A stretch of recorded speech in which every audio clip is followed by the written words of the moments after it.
encapsulation. Sorry, my bad. Encapsulation. That is addition of headers and trailers, which is optional.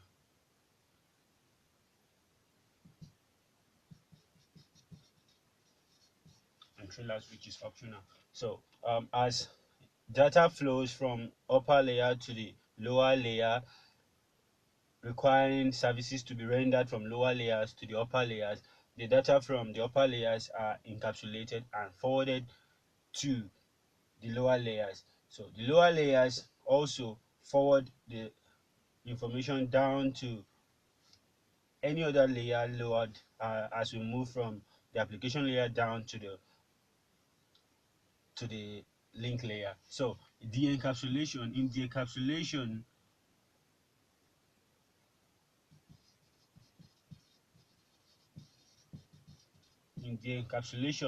the header or trailer, as the case may be, that has been added to a given data is removed as the lower layer renders service to the upper layer. So the encapsulation is what? The removal of headers or trailers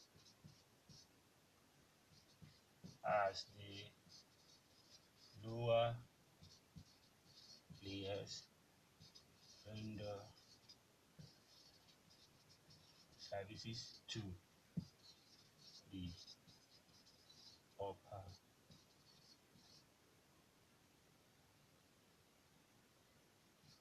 layer. So let me use an illustration to depict what we are saying right now. As we've rightly said, for a user, let's say a user PC1,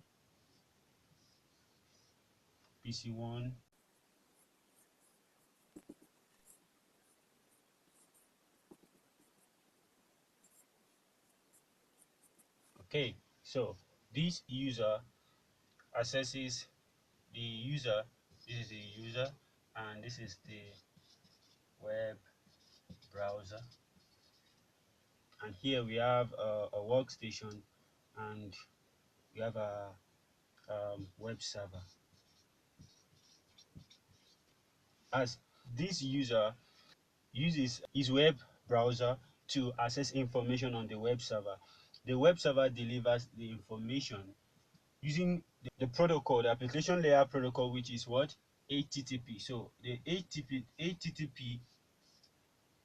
HTTP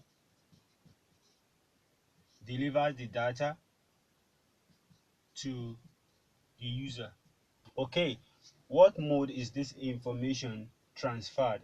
What medium or what means is this information transferred? That is the function of the transport layer. So the transport layer receives this information and then adds a header.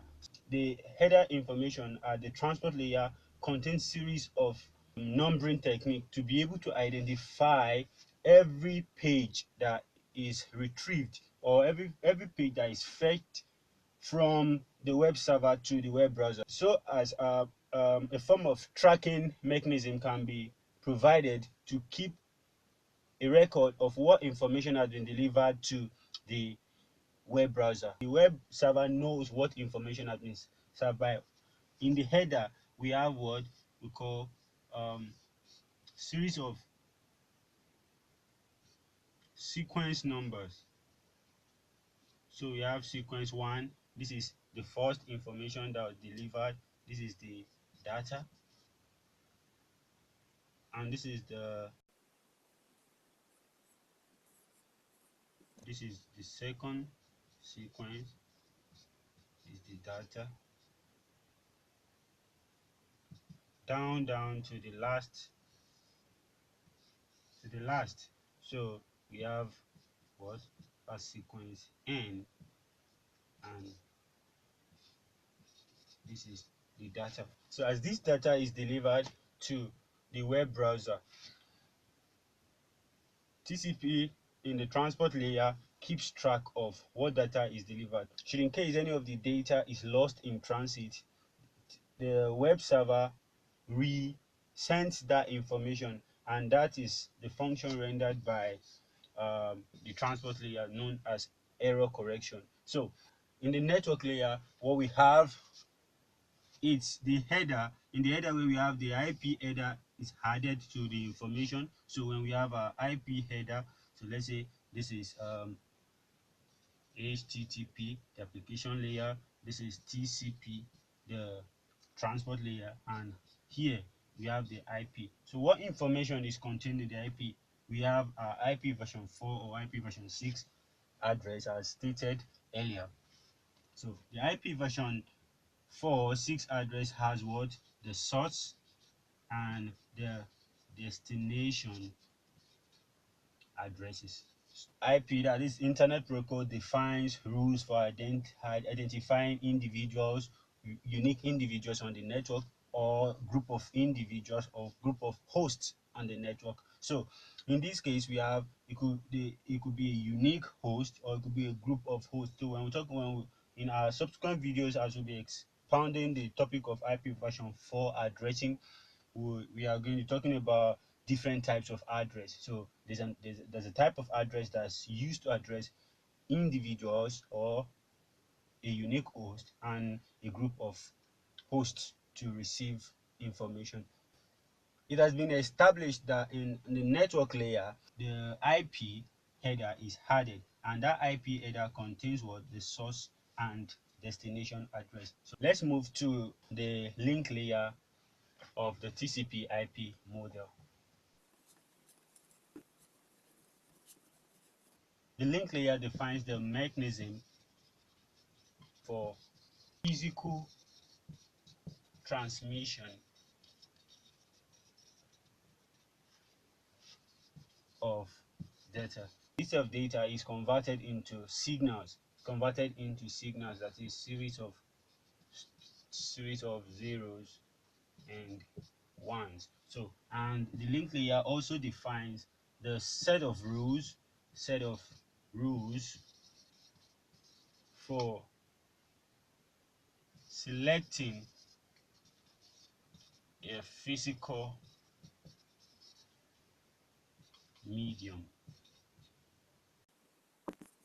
The set of rules for selecting a physical medium, we can have different type of protocols in the link layer. So we have protocols such as point-to-point protocol. We have frame relay,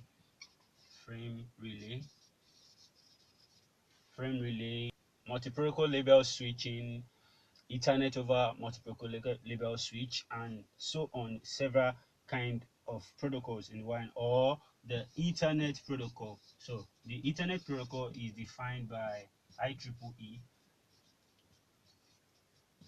So IEEE established the standards for some connectors and cables and connectors that are used for a local area network. We have established that in the link layer, we define the rules for selecting a physical medium and the mechanism for physical transmission of data. Okay, so therefore, considering the TCP IP with the original TCP IP model, so we can compare the two models together.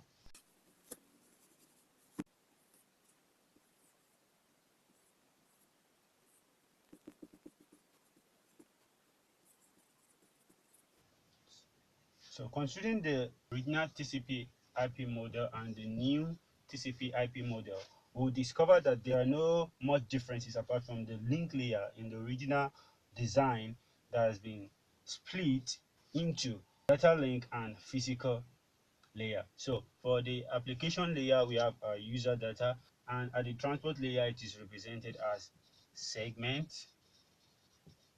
At the network layer, we call it packet, and for data link, it is what? Frames. And at the physical layer, they are converted into what? Signals. That series of zeros and ones. So we have electrical signals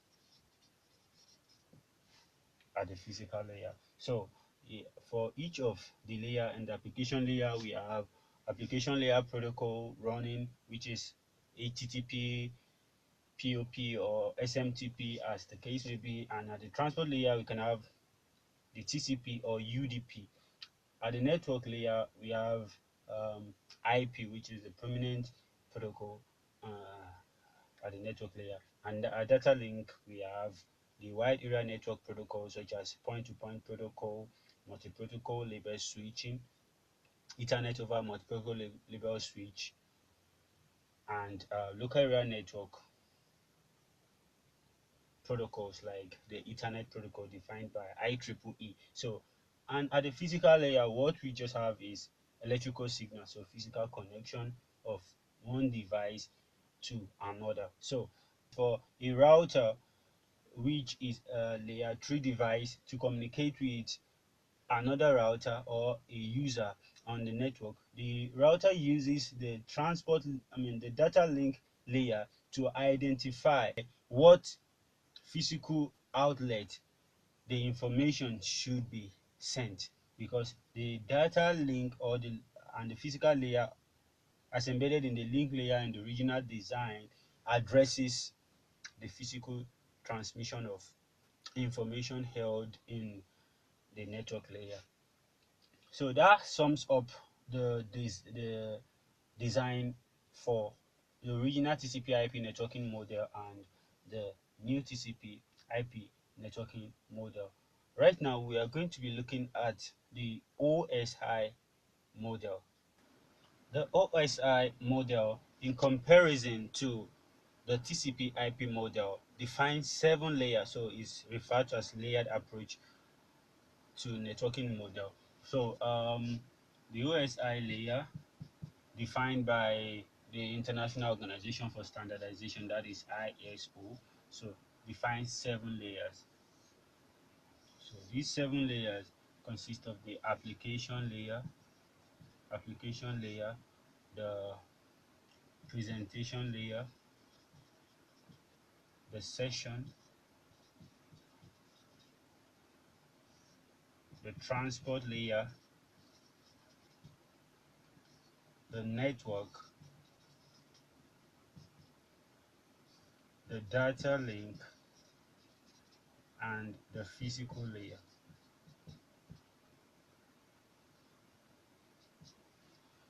Basically, we're making reference to the OSI layer because a lot of um, representations in the TCP/IP is modeled to the OSI layer, which antecedes the TCP layer, although no longer in use. So it's a consortium of several organizations that came forth to present standards to define how a computer network will be modeled. So, and the reason for this is basically to enhance interoperability, for ease of learning, and then to allow for scalability, as well as to reduce complexity. So that's the essence of standardization in its basic form. So OSI defines 7 layers, which include the application layer, the physical layer, the section layer, the transport layer, network layer, data link layer, and the physical layer.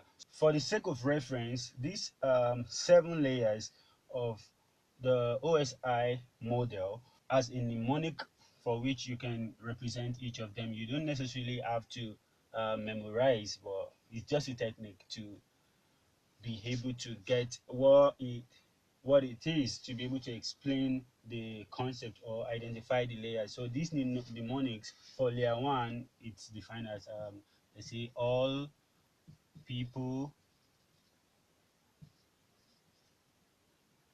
seems to need data processing. So if you're taking it from the first layer to the application layer, it can also be represented as please do not take session. Now you have sausage pizzas, away. Quite funny though, but with that, all people seems to need data processing. Please do not take sausage pieces away. We give you a clue to listing all layers in the OSI model. And the International Organization for Standardization also identified devices that function at various layers of the OSI model. So for layer 5 to 7, we have a host and firewalls. Layer 5 to 7, the host and firewalls. The transport layer, we also have host and firewalls. At the network layer, we have routers, while at the data link layer we have LAN switches, wireless access point, we have data modem, DSL modem.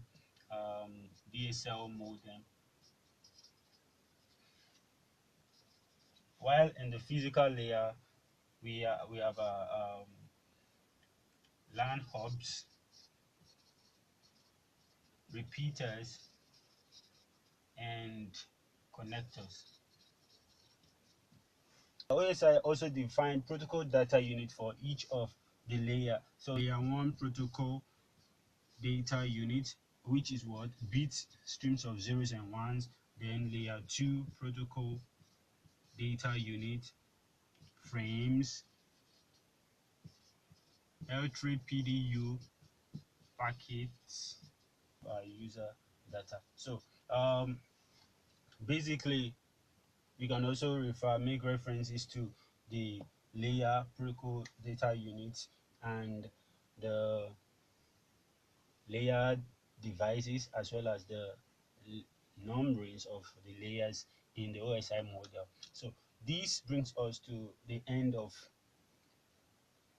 the TCP/IP modem. We have also been able to establish that the OSI model and the TCP/IP model were designed to foster standardization, to prevent and reduce complexity, to allow for interoperability, and to enhance scalability of network designs. So it's easier when there's a standard for a design than when individuals go around finding solutions to their problems without necessarily consulting or using a particular prototype to build. So it means starting afresh when you want to build your network designs, which might just amount to wastage of resources and of course funds. So this brings us to the end of first class on TCP/IP networking model. Today, we have been able to establish the TCP/IP model by considering perspectives to networking. We have also been able to check the TCP/IP networking model with regards to the ISO OSI and the TCP/IP. So we have been able to lay foundations in IP routing by identifying different devices in the different layers that functions. We have been able to learn mnemonics to represent the different layers in the OSI model, as well as the representation in protocol data unit form. That brings us to the end of our class on introduction to networking. Please join us on our next video on fundamentals of Ethernet LAN. Thank you.